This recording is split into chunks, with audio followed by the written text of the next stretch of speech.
வணக்கம் தலைமையிலே. சமீப காலமாக இஸ்ரேலுக்கும் பாலைவன பயங்கரவாத அரபு நாடுகளுக்கும் போர்களை பார்த்து வருகிறோம். இஸ்ரேல் வெற்றி பெறுவதையும் பார்த்து வருகிறோம். ஆனால் இதுக்கு முன்பு ஒரு போரில் இஸ்ரேல் கிட்டத்தட்ட பிடிக்கப்பட்டது. இஸ்ரேலுடைய பல பகுதிகளை இந்த அரபிய நாடுகள் பிடிச்சாங்க. அந்த இஸ்ரேலிய மக்கள் முற்றாக அந்த மக்கள் கொன்று குவிக்கப்படுவார்கள் என்று எண்ணும்போது கடவுள் சண்டை போட்டார், இஸ்ரேலுக்காக நின்றார் என்று சொல்லப்படக்கூடிய போர் இது. 1973 அக்டோபர் மாதம் 6ஆம் தேதி மதியம் 1:54 தாக்குதல், அரபுகளால் தாக்குதல் நடத்தப்பட்ட போர். புனித போர் அப்படிம்பாங்க, யோம் கிபூர் வார் அப்படிம்பாங்க.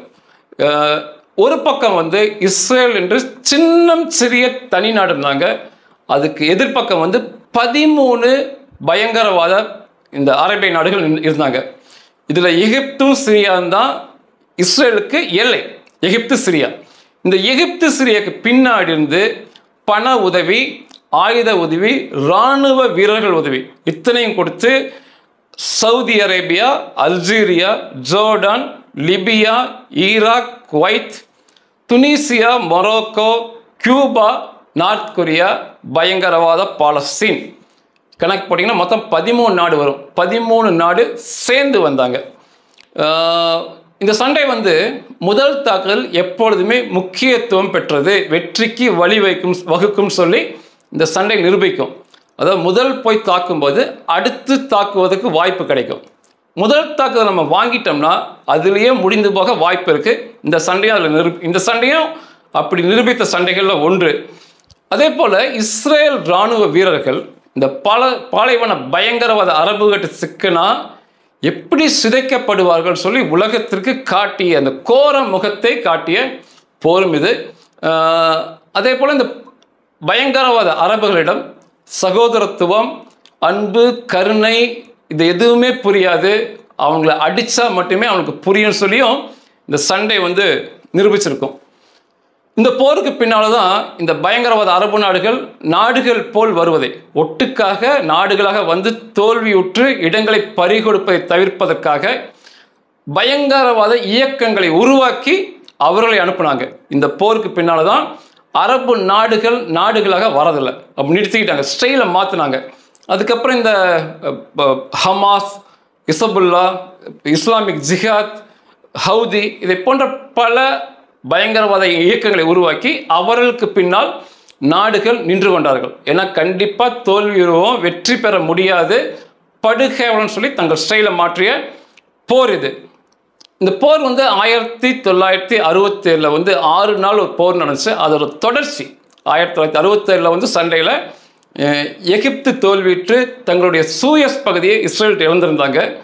ஜோர்டான் தோல்வியுற்று ஜோர்டான் ஆளுகைக்கு உட்பட்ட ஜெருசலேம், காசா, வெஸ்ட் பேங்க் இந்த பகுதியெல்லாம் அப்போ தான் இழந்தாங்க. சிரியா தோல்வியுற்று கோலான் ஹைங் என்ற அவங்களுடைய பகுதியை இழந்திருந்தாங்க. அந்த பகுதியெல்லாம் இஸ்ரேல்கிட்ட இருந்தது. பேச்சுவார்த்தையில் பெருசாக அரபு நாடுகளுக்கு நாட்டம் இல்லை. அரபு நாடுகள் என்ன சொன்னாங்கன்னா, அடித்து பார்த்துக்கலாம், நாங்கள் அடித்து அந்த பகுதியிலே வெற்றி பெறுவோம்னு சொல்லி இருந்தாங்க. தேர்ந்தெடுக்கப்பட்ட நாள் தான் ரொம்ப கொடூரம், ரொம்ப குரூரம். யோம் கிபூர் அப்படின்னா புனித நாள். அது யூதர்கள் எப்படி நான் அதில் அனுசரிச்சிருக்கேன், அங்கே இருந்திருக்கேன், வேற வழியில் அனுசரித்து தான் ஆகணும்.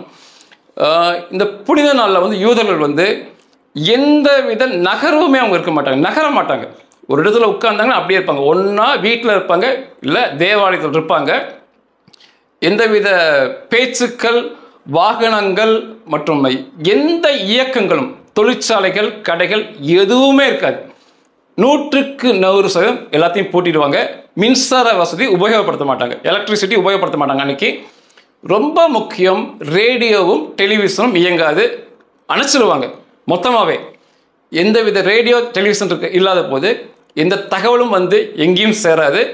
எல்லைகளில் இராணுவ வீரர்களோ காவலர்களோ ஊருக்குள்ளே யாருமே இருக்க மாட்டாங்க. மொத்தமாக ஷட் டவுன், மொத்தமாக உள்ளே இருப்பாங்க, க்ளோஸ்டு. இஸ்ரேலே ஒரு குண்டூசி விழுந்தால் அந்த தேசத்து சத்தம் கேட்கும். அப்படிலாம் நான் இருந்து பார்த்துருக்கேன். அப்படி ஒரு நாளை தேர்ந்தெடுத்து இந்த 13 பயங்கரவாத அரபு நாடுகள் ஒரு சேர தாக்குதல் நடத்தினாங்க. எல்லையில் யாருமே இல்லை. அவங்க வந்து ஒன்றிணைவதற்கே நாட்களாகும், எளிதாக வெற்றி பெற்றுள்ளான்னு சொல்லி ரொம்ப கொடூரமாக தேர்ந்தெடுத்திருந்தாங்க. இந்த போரில் வந்து மொசாத் மற்றும் அமெரிக்காவுடைய CIA தோல்வி உற்ற போர் அப்படிம்பாங்க. ஏன்னா இந்த இவ்வளோ பெரிய தாக்குதலை கணிக்க தவறுனதும் இல்லாமல் இவங்க போருக்கு வரமாட்டார்கள்னு சொல்லியும் அவங்க சொல்லியிருந்தாங்க. இதில் முக்கியமாக ஒன்று நடந்தது. எகிப்து இஸ்ரேல்கிட்ட தோல்வியுற்ற பிறகு இஸ்ரேல் என்ன பண்ணாங்கன்னா, எகிப்துக்கும் இஸ்ரேலுக்கும் இடையே அந்த எல்லை பகுதியில் ஒரு மணல் சுவர், அதாவது மிக பிரம்மாண்டமானதை கட்டினாங்க. 150 கிலோமீட்டர் நீளங்கள் இருப்பது போல, சில இடங்களில் 25 மீட்டர் உயரம் இருப்பது போல இந்த மதிர்ச்சுவலை கட்டினாங்க தங்களை காப்பாற்றிக் கொள்ள. கீழே வந்து காங்கிரீட் போட்டு அதுக்கப்புறம் இரும்புகள் மணல்லாம் உபயோகப்படுத்தி, அந்த பாலைவனத்தில் மணலாம் உபயோகப்படுத்தி கட்டியிருந்தாங்க. யாராலும் உடைக்க முடியாது என்று சொல்லப்பட்ட மணல் சுவர் அது. டாங்குகளாலாம் ஏறி வர முடியாது, டாங்குகள் கவச வாகனங்கள் ஏறி வராது, இராணுவ வீரர்கள் ஏறி வர முடியாதுன்னு சொல்லியிருந்தாங்க. அந்த மதிர்ச்சுவருக்கு கீழே எண்ணெய்களை பீச்சி அடித்து பற்ற வச்சுடலாம். இஸ்ரேல் அப்படிலாம் பண்ணி இதை தாண்டி யாரும் வர முடியாது, அப்படி உடைக்க முயற்சித்தால் பல நாட்கள் எடுத்துக்குன்னு சொன்ன மதிர்ச்சுவர் அது. வெறும் 2 மணி நேரம் தான். இதில் வந்து எகிப்து தரப்பில் வந்து ஷாத் எல் ஹாஸ்லிம்பாங்க, அவர் தான் இராணுவ தளபதி அந்த பகுதிக்கு.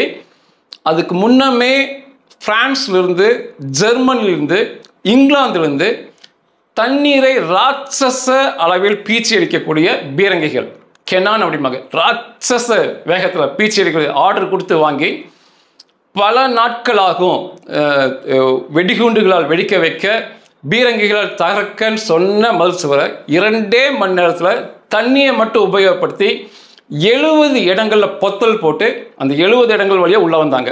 நம்ப முடியாத ஒரு போர் உக்தியாக பார்க்கப்பட்டுச்சு அந்த காலகட்டத்தில். எந்த அளவுக்கு இஸ்ரேலிய இராணுவ வீரர்கள் கொடுமைப்படுத்தப்படுவார்கள் சொல்லி நிரூபிக்கப்பட்ட போர். இந்த பாலைவன பயங்கரவாதிகள்கிட்ட சிக்கினா முதல்ல அவங்க உள்ளே வரும்போது எதிர்த்து கேட்க ஆளே இல்லை. சொற்ப இராணுவ வீரர்கள் இருந்தாங்க. அத்தனை பேருமே கொடூரமாக கொல்லப்பட்டார்கள். உடம்பை 2ஆக பிளந்துருந்தாங்க. அதாவது 2 காலை பிடிச்சு 2ஆக இழுத்து 2ஆக பிளந்து கட்டி தொங்க விட்டுருந்தாங்க மரத்தில். அந்த அவங்க வந்த இடம் பூரா அப்படி தான் இருந்தது. அதே போல் நிர்வாணப்படுத்தப்பட்டு இந்த ஆணுறுப்புகளில், ஆசன வாய்களில் ஏகப்பட்ட அதிக மின்சக்தியை பாய்ச்சி கொண்டிருந்தாங்க. எல்லோருடைய கைகளும் பின்னால் கட்டப்பட்டிருந்தது, கண்கள் கட்டப்பட்டு கொடூரமான முறையில் கொண்டிருந்தாங்க. அதே போல் வந்து பல நாள் பிடிக்கப்பட்ட இஸ்ரேலிய பணைய கைதிகள், இராணுவ வீரர்களை தங்கள் சிகரெட்டுகளை அணைக்கும், அந்த சிகரெட்டை வந்து குடிச்சிட்டு அணைப்பாங்க, ஆஸ்ட்ரே அப்படிம்பாங்க, அப்படி பயன்படுத்தினாங்க. தொடர்ச்சியாக அப்படி பயன்படுத்தி கொண்டிருந்தாங்க. இன்னும் மோசமான முறையில் கொண்டிருந்தாங்க, சொல்லவே முடியாத அளவுக்கு. அத்தனையுமே வந்து ஆவணப்படுத்தப்பட்டது, ரொம்ப கொடூரமானது. இதில் இன்னொன்று மிக முக்கியமாக ஒன்று நடந்தது. எரிபொருளை வந்து அரபுகள் ஆயுதமாக மாற்றி காமிச்சாங்க. அவங்க என்ன பண்ணாங்கன்னா, இஸ்ரேலுக்கு எந்தெந்த நாடு உதவுதோ அவர்களுக்கு நாங்கள் எரிபொருளை தரமாட்டோம், ஏற்றுமதி பண்ண மாட்டோம் சொல்லி நிப்பாட்டியே காமிச்சாங்க. அந்த எரிபொருள் தேவைக்காக அநேக நாடுகள் இஸ்ரேலை ஆதரிப்பதை ரொம்ப தவிர்த்தாங்க. ஆரம்ப கட்டத்தில் அமெரிக்காவை அப்படி பண்ணுச்சு. அமெரிக்காவுக்கே அவங்க எரிபொருள் சப்ளை நிப்பாட்டினாங்க. அந்த காலகட்டத்தில் 3 நாட்கள் வந்து இஸ்ரேலுக்கு உதவுனாங்க சண்டையில். அமெரிக்கா, போர்ச்சுகல், ஹாலந்து, இந்த 3 நாடுகளுக்குமே அவங்க எரிபொருள் தடையை வச்சாங்க. இந்த அரபு நாடுகள், அமெரிக்கர்கள்லாம் எரிபொருளுக்காக மணிக்கணக்கில், கிலோமீட்டர் கணக்கில் வரிசையில் நிற்க வேண்டியதாக இருந்தது. அந்தளவுக்கு பண்ணி காமிச்சாங்க. மார்ச் 18, 1974 தான் இந்த எரிபொருள் தடையை அமெரிக்கா மற்ற இந்த 2 நாடுக்கு அரபுகள் நீக்கினாங்க. அந்த பாதிப்பிலிருந்து மீண்டு வருவதற்கு சில வருஷம் ஆச்சு இந்த 3 நாடுகளுக்கு. அதுக்கப்புறம்தான் இந்த எண்ணெயை நாமும் செய்ய வேண்டும் என்று யுக்தியை உலக நாடுகள் மாற்றினாங்க. இந்த புனித நாளில் இஸ்ரேலில் யாருமே இருக்க மாட்டாங்க தெரிஞ்சுக்கிட்டு இந்த போரை வந்து இந்த பயங்கரவாத நாடுகள் ஆரம்பித்தது. சிரியாவும் எகிப்தும் உள்ளே வந்தாங்க. இது முதல் தாக்குதல் எகிப்தால் ஆரம்பிக்கப்பட்டது. எகிப்தில் விமானப்படை தளபதி ஹுசைனி முபாரக் என்பாங்க, பின்னாட்களில் எகிப்து அதிபராக வந்தவர். அவர் தான் விமானப்படை தளபதி. அவரே ஒரு போர் விமானத்தை ஓட்டி சென்று அக்டோபர் 6ஆம் தேதி 1973 வருஷம் மதியம் 1:54 முதல் குண்டை போட்டார் இஸ்ரேல் மேலே. இஸ்ரேலுடைய கட்டளை தலைமையகம், தகவல் தொடர்பு கட்டளை தலைமையகம் மேலே முதல் குண்டை அவர் போட்டு பதிவுனார். இந்த யூத ராஜ்யத்தின் மேல் முதல் குண்டை போடப்பட்டிருக்கிறது, இது தொடரும் அப்படின்னாங்க. தொடர்ச்சியாக எகிப்து விமானப்படை உள்ள வந்து இஸ்ரேல் தகவல் தொடர்பு எதுவுமே இல்லாமல் அடித்தாங்க. மொத்தமாக அவர்கள் தகவல் தொடர்பு கொள்ளாதபடி அடித்து காமிச்சாங்க. இது இவங்க உள்ளே வரும்போது எண்ணிக்கையை பார்க்கும்போது ரொம்ப வியப்பாக இருக்கும். இந்த சிரியாவிலேருந்து கோலான் ஹை வழியாக சிரிய இராணுவ வீரர்கள் உள்ளே வரும்போது அந்த பகுதியில் இஸ்ரேல் 180 டாங்குகள் நிப்பாட்டியிருந்தாங்க. சிரியா 1400 டாங்குகளை உள்ளே கொண்டு வந்தாங்க. வெறும் 800 இராணுவ வீரர்கள் அந்த இடத்துல பாதுகாப்பில் சொற்பமாக இஸ்ரேல் நிப்பாட்டியிருந்தாங்க. 60,000 இராணுவ வீரர்கள் தொடக்கமாக சிரியாவிலேருந்து உள்ளே வந்தாங்க. எகிப்து இடத்துல இன்னும் கொடுமையாக இருக்கும். அந்த சூயஸ் கால்வாய் பகுதியில் அந்த மணல் மதிர்ச்சுவரை இஸ்ரேல் நம்பியதால் அந்த பகுதியில் வெறும் 3 டாங்க் இருந்தது. எகிப்திலிருந்து 2000 டாங்குகள் அந்த வழியாக உள்ளே வந்தது. இராணுவ வீரர்கள் வெறும் 500 பேர் அந்த இடத்துல நிப்பாட்டி வச்சுருந்தாங்க. இஸ்ரேல் தரப்பில் 6 லட்சம் இராணுவ வீரர்கள் எகிப்து தரப்புலேருந்து வந்தாங்க. 2 லட்சம் பேர் உள்ளே நுழைஞ்சாங்க. அதில் 550 போர் விமானங்கள் தொடக்கத்தில் எகிப்தில் பயன்படுத்தப்பட்டுச்சு. இந்த மொத்தமான எண்ணிக்கையை பார்க்கும்போது ரொம்ப வியப்பாக இருக்கும். 19 நாள் மிகப்பெரிய போராக நடந்துச்சு. இந்த போர் 6ஆம் தேதி தொடங்கி 25ஆம் தேதி வரைக்கும் மொத்தமாக இஸ்ரேல் தரப்பில் வந்து 4,15,000 இராணுவ வீரர்கள் ரிசர்வ் உட்பட கலந்துக்கிட்டாங்க. 12,70,000 இராணுவ வீரர்கள் அரபு கூட்டணியிலிருந்து வந்தாங்க. டாங்கு இஸ்ரேலிருந்து 1,700 டாங்குகள் கலந்துக்கிட்டுச்சு. 3,700 டாங்குகள் அரபு கூட்டணியிலிருந்து வந்தது. போர் விமானங்கள் வந்து 440 போர் விமானங்கள் இஸ்ரேல் தரப்பில் கொண்டு போனாங்க. 600 சில்லற போர் விமானங்கள் அரபு தரப்பிலிருந்து வந்தது. அதுபோக 140 ஹெலிகாப்டர், 104 கப்பல், சிறிய படகுகள், 150 தரையிலிருந்து வானுக்கு செல்லும் ஏவுகணை தொகுப்புகள், பேட்டரிகள் அரபு வசம் வந்தது. இதை ஒப்பிட்டு பார்க்கும்போது கிட்டத்தட்ட பல மடங்கு பெரிய படையை வந்து அரபுகள் வந்து உள்ளே வந்தாங்க. 6ஆம் தேதி முதல் 7ஆம் தேதி முதல் 2 நாளில் எந்தவித எதிர்ப்பும் இஸ்ரேல் இல்லாதனால 1967 இழந்த பகுதியான இந்த சூயஸ் பகுதி மற்றும் கோலான் பகுதியை அரபுகள் கைப்பற்றி விட்டு இஸ்ரேல் தேசத்துக்குள்ளே வந்துட்டாங்க. இஸ்ரேல் தேசத்தை பிடித்து சில பகுதியை பிடித்து முன்னேறி கொண்டிருந்தாங்க. அரபு நாடுகள்லேருந்து செய்திகள் வந்து இஸ்ரேல் தோற்கடிக்கப்பட்டது, இழந்த பகுதியை மீட்டு விட்டோம், கூடுதலாக முன்னேறி கொண்டிருக்கும் செய்தி உலகம் பூரா இந்த அரபிய இஸ்லாமிய தேசங்களில் கொண்டாட்டங்களை கொடுத்த அந்த நாட்களில். ஏன்னா உடனடியாக திரும்பி இஸ்ரேலால் சண்டை போட முடியல. அப்போ இஸ்ரேல் வந்து முதல் பார்க்க வேண்டியது சிரியா பகுதி தான் பார்க்கணும். ஏன்னா இந்த சிரியா பகுதியிலேருந்து இராணுவ வீரர்கள் உள்ளே வரும்போது இஸ்ரேலுக்குள் உடனடியாக வந்துடுவாங்க. இஸ்ரேலும் சிரியாவும் எல்லை அப்படி இருக்கும். ஆனால் எகிப்து அப்படி இல்லை. சூயஸ் கால்வாய் மற்றும் சினாய் பாலைவனத்தை கடக்கணும். அது கொஞ்ச நாள் எடுக்கும். அப்படிங்கிறதுனால முதல்ல அவங்க சூயஸை திருப்பி தாக்கும் நடவடிக்கையில் இஸ்ரேல் இறங்கினாங்க. 6ஆம் தேதியிலிருந்து 12ஆம் தேதி வரை கிட்டத்தட்ட தொடக்க வாரங்களில் இஸ்ரேல் கணிசமான இழப்புகள் அந்த பகுதிகளை இழப்பது நடந்தது. அப்போ முப்படை அமைச்சராக இராணுவ அமைச்சராக மோசே தயான் என்று செயல்பட்டார். அப்போ அவர் வந்து அந்த பிரதமராக அந்த கோல்டா மேயர்ட்ட ஒன்று சொன்னார், நம்ம வந்து வேற வழியே இல்லை, நாம் 3ஆம் கோயிலை 3rd டெம்பிள் அப்படிங்க வழிபடுவது தான் நமக்கு ஒரே வழி அப்படின்னாங்க. இது ஒரு கோட் வேர்ட். 3வது தேவாலயம் என்பது அணுகுண்டை குறிக்கும். நம்ம அணுகுண்டை போடுவதை தவிர வேற வழியே இல்லை. அவங்க உள்ள வந்து முற்றாக பிடிப்பாங்க போது சில அணுகுண்டுகளை மாட்டி தயாராக வச்சாங்க.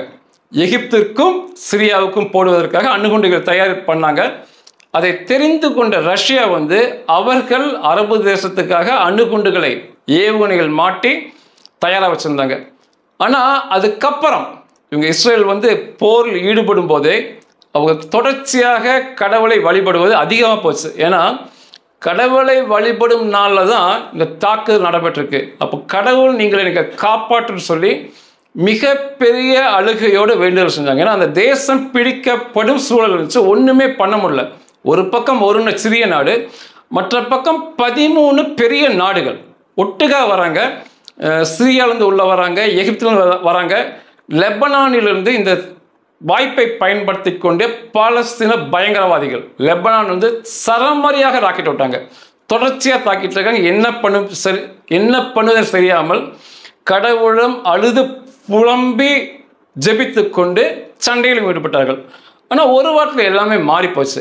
அக்டோபர் 12ஆம் தேதி 14ஆம் தேதிங்க போதெல்லாம் இஸ்ரேலுடைய இராணுவம் திருப்பி அடித்து அவர்கள் எந்த பகுதியை பிடிச்சு வந்தாங்களோ, இந்த சிரியாவில் கோலான் ஹை பகுதி, இந்த எகிப்தில் சூயஸ் கால்வாய், அந்த சினாய் பாலைவனம், அந்த பகுதியில் தொடர்ச்சியாக அடித்து முன்னேறி அவர்கள் தேசத்துக்குள்ள, இந்த அரபு தேசத்துக்குள்ள போக ஆரம்பிச்சிட்டாங்க இஸ்ரேல் இராணுவர்கள்.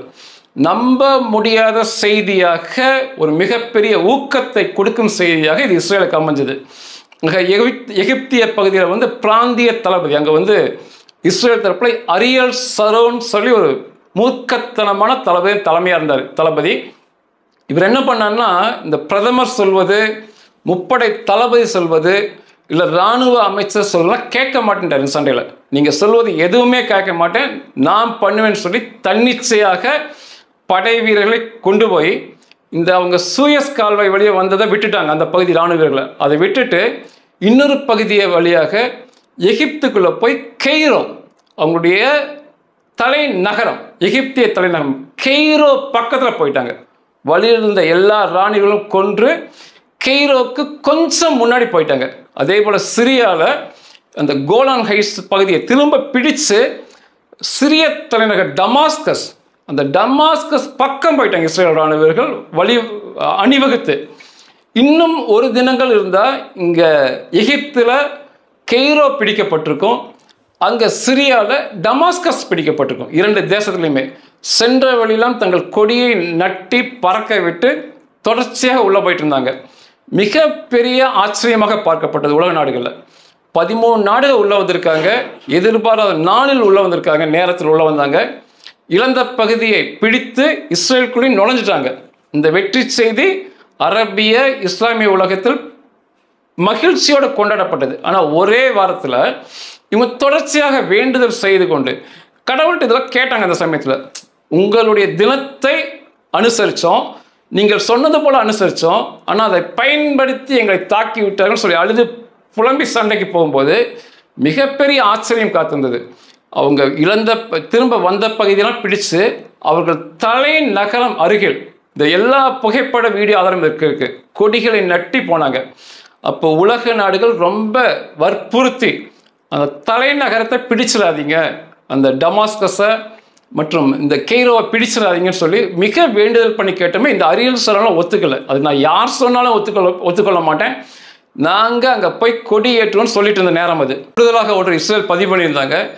இதில் அரபுகள் சண்டையில் ஜெயிப்பாங்கன்னு தோன்றனால தொடக்க காலகட்டத்தில் இந்த ஐநா சபை மற்றும் ரஷ்யாலாம் எந்தவித தலையீடும் செய்யவில்லை.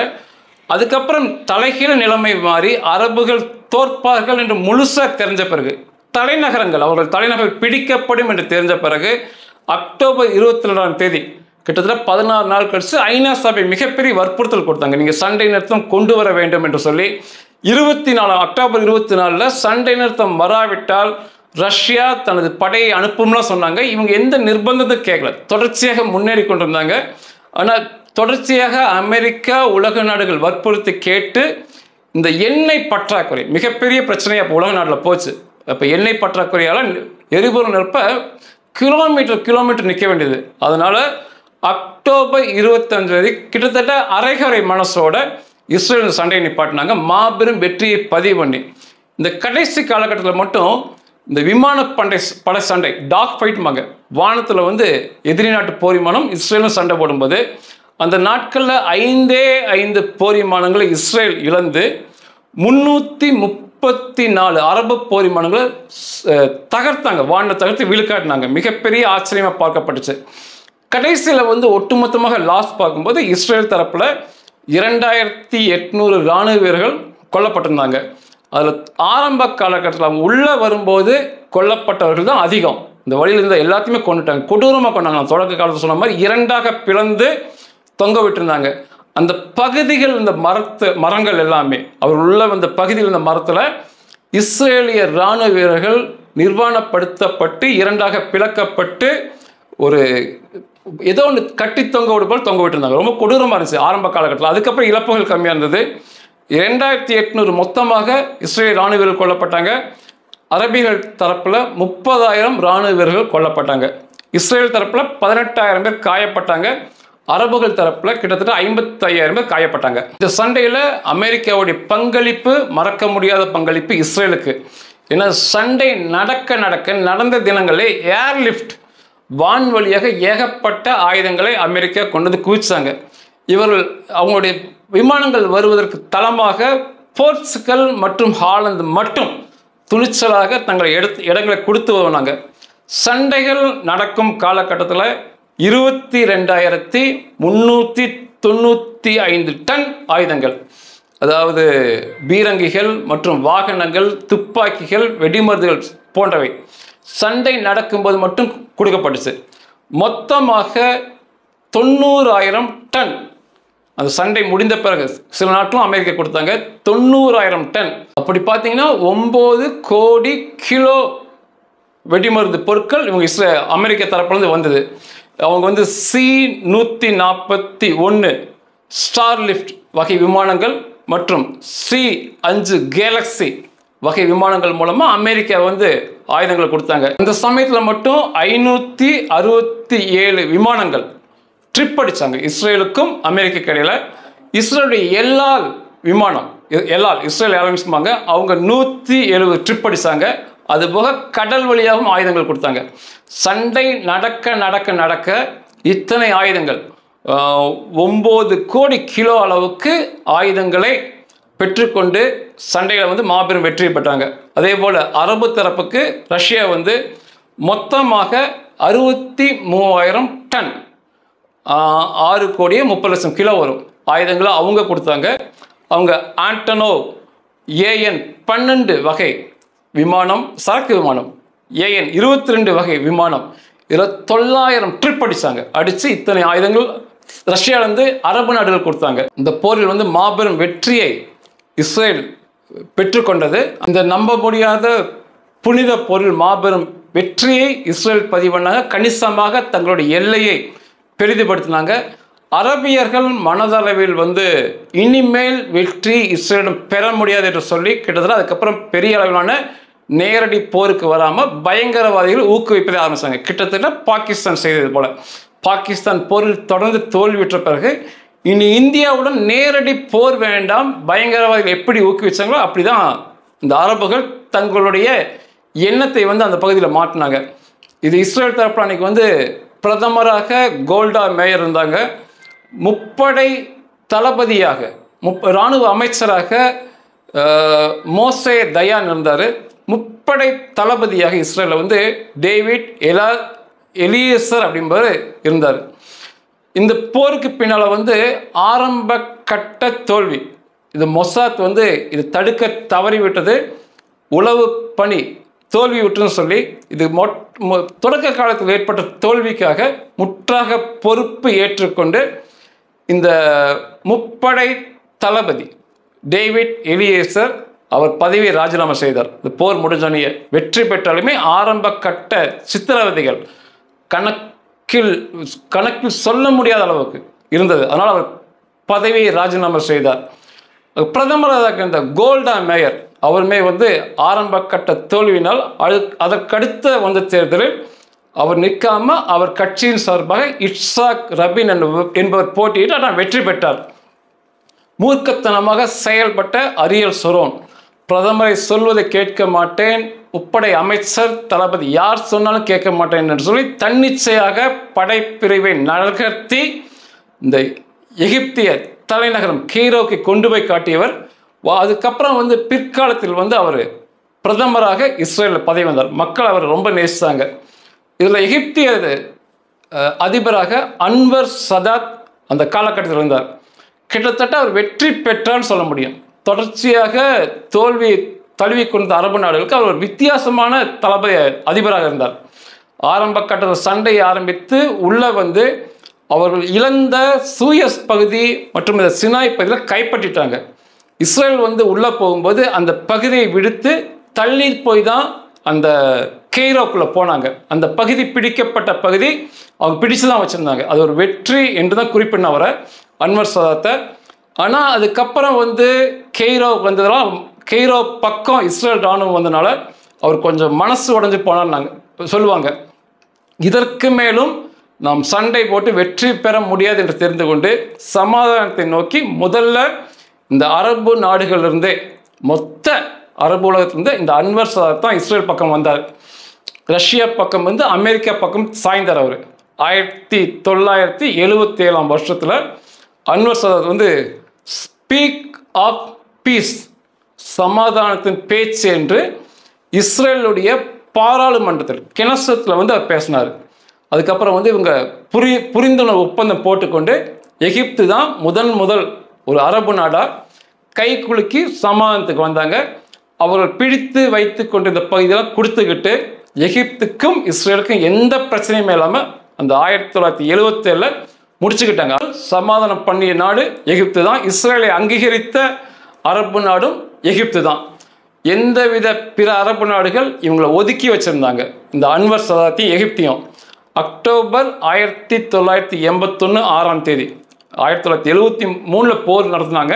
81 வெற்றி தினத்தை எகிப்தில் கொண்டாடும் போது இஸ்லாமிக் ஜிஹாத் என்ற ஒரு பயங்கரவாத கும்பலால் இந்த அன்வர் சதாத் கொடூரமான முறையில் சுட்டுக் கொல்லப்பட்டார். அவருடன் இருந்த 24 பேர் சுட்டுக் கொல்லப்பட்டாங்க. அதுக்கப்புறம் தான் அவருடைய அசிஸ்டண்ட் விமானப்படை தளபதியாக இருந்த ஹுசைனி முபாரக் அங்கே அதிபராக வந்தார். அவரும் காயப்பட்டார், கையில் அங்கே பயமாக காயப்பட்டாங்க. அவர் இறந்த பிறகு அந்த இறந்த ஊர்வலத்திற்கு எந்த அரபு நாடுகளிலிருந்து தலைவர்கள் வரல, சூடானை தவிர. சூடான் மட்டும் அந்த அதிபர் அங்கே வந்திருந்தார். ஆனால் அமெரிக்கா தரப்பிலிருந்து Gerald Ford, Jimmy Carter, Richard Nixon 3 முன்னாள் அமெரிக்க அதிபர்கள் வந்து ஒரு வரலாறாக பார்க்கப்பட்டது. அப்போ வந்து இஸ்ரேலில் வந்து பிரதமராக இருந்தது வந்து மெனாகம் பேகன் அப்படிம்பார். அவர் அந்த வந்து இறுதி ஊர்வலத்துக்கு போய் சவ அடக்கம் வரைக்கும் கூடையே நடந்து போனார். ஏன்னா முதல் சமாதானத்துக்கு வந்த நாடு எகிப்து தான். அதுக்கப்புறம் 1992 ஜோர்டான் வந்து அவங்களுக்கு வந்து சமாதானத்துக்கு இஸ்ரேல் கூட வந்தாங்க. இனி நமக்கு சண்டை தேவைன்னு சொல்லி முழுக்க பிடிக்கப்பட்டிருந்த பகுதி ஜோர்டான் இஸ்ரேல் எல்லையில் பிடிக்கப்பட்டிருந்த பகுதி பிரிச்சுக்கிட்டு அவங்க சமாதானம் இஸ்ரேலை 2வது நாடாக அங்கீகாரம் பண்ணியது ஜோர்டான் 1992. ஆனால் அந்த ஜெருசலேம், காசா, வெஸ்ட் பேங்க் அதையெல்லாம் வந்து அதுக்கப்புறம் ஜோர்டான் கொடுக்கல. அதில் காசா, வெஸ்ட் பேங்க் தனியாக பாலஸ்தீனம் கொடுத்தாங்க. இப்போ காசாவோட நிலை கேள்விக்குறியாக இருக்குது. பிடிக்கப்பட்ட ஜெருசலேமை எப்போவுமே கொடுக்க மாட்டாங்கன்னு சொல்லி அவங்க இஸ்ரேல் கட்டுப்பாட்டில் வச்சுருக்கிறாங்க. ஆனால் அந்த ஜோர்டான் பார்டரில் இலையிலிருந்த எல்லா பிடிக்கப்பட்டதையும் அவங்க திருப்பி கொடுத்தாங்க. அப்படி வந்து போருக்கு வந்த இந்த 2 நேரடியாக வந்த அரபு நாடுகள் சமாதான உடன்படிக்கை பண்ணி இஸ்ரேலை அங்கீகரித்தாங்க. இந்த 2 பேருமே. சிரியாவில் வந்து பிடிக்கப்பட்ட கோலான் ஹைஸ் இன்னும் இஸ்ரேல் வசந்தா இருக்குது. எக்காரணம் கொண்டும் நாங்கள் சிரியாவுக்கு திருப்பி தர மாட்டோம்னு சொல்லியிருக்கிறாங்க. இந்த எகிப்தும் ஜோர்டானும் அமெரிக்கா வசம் வந்துடுச்சு. அதுக்கப்புறம் ரஷ்யாட்டிருந்து அமெரிக்கா பக்கம் போயிட்டாங்க. இன்றைக்கு சிரியா மெல்ல அமெரிக்கா பக்கம் போயிட்டு இருக்காங்க. ஆனால் கோலான் ஹைட்ஸ் அது வந்து மிக உயரமான பகுதி. அந்த பகுதியில் இஸ்ரேல் இராணுவ வீரர்கள் நிற்கும் போது மொத்த அரபு சுற்றி மொத்தமாகவே பார்க்கலாம். அதனால் கொடுக்க மாட்டேன்ட்டாங்க. அதே போல் லெபனான் இந்த பக்கம் பிடிச்சு வைக்கப்பட்ட இந்த பகுதி கொடுத்தாங்க. பாலஸ்தீனத்தில் மட்டும் பிரச்சனை போயிட்டு இருக்கு. இந்த சண்டை வந்து நம்ப முடியாத ஒரு போர். இது தேர்ந்தெடுக்கப்பட்ட நாள் ஒரு புனித நாள், யாரும் அசையவே கூடாதுங்கிறதுனால தேர்ந்தெடுத்தாங்க. அதே போல் இந்த எண்ணிக்கை, இந்த இராணுவ வீரர்கள் எண்ணிக்கை இந்த பக்கத்தையும் அந்த பக்கத்தையும் பார்த்தா ஒப்பிட்டு பேசவே முடியாது. ஒரு நாடு அந்த பக்கம் 13 நாடு. அதே போல் வந்து இராணுவ தளவாடுகள் எண்ணிக்கை ஒப்பிட்டு பார்க்கவே முடியாது. இத்தனை கூடுதல் ப்ளஸ் பாயிண்ட் உங்களுக்கு வந்து அரபு பக்கத்தில் இருந்தாலுமே ஆரம்ப கட்டத்தில் முதல் தாக்குதல் நடத்தியுமே இஸ்ரேலை பிடித்து உள்ள வந்த பிறகுமே ஒரு கட்டத்துக்கு பிறகு திருப்பி அடித்து பின்னுக்கு தள்ளி அவர் நாட்டுக்கும் போனது வந்து மிகப்பெரிய விஷயமா பார்க்கப்படுது. இதில் வந்து இவங்க வந்து செய்த வேண்டுதல் அந்த காலத்தில் அந்த சண்டையப்போ இஸ்ரேல் இப்படி தான் வேண்டுதல் பண்ணாங்க. எனக்கு தெரியாது, உம்முடைய நாட்களை தான் நாங்கள் அனுசரித்தோம், உமக்காக நாங்கள் அசைவில்லாமல் இருந்தோம், உமக்காக தொலைத்தொடர்பெல்லாம் துடிச்சுக்கிட்டோம், உண்மை நினைச்சிருக்கும் போது எங்களை இவங்க தாக்கி இருக்காங்கன்னு சொல்லும்போது அவ்வளோ பெரிய படையை விரட்டி அடிக்க இஸ்ரேலால் முடிஞ்சது, கடவுளால். இன்றைக்குமே நீங்கள் இஸ்ரேல் மக்கள்கிட்ட போய் பேசுனீங்கன்னா இந்த வெற்றி எங்களுடைய வெற்றி அல்ல. நாங்கள் முன்னணிக்கு போனோம், ஆனால் எங்களுக்காக சண்டை போட்டது, களத்தில் இறங்கி சண்டை போட்டது கடவுள் தான் சொல்லுவாங்க. கிட்டத்தட்ட நம்புற மாதிரி இருக்கும். நன்றிகள்.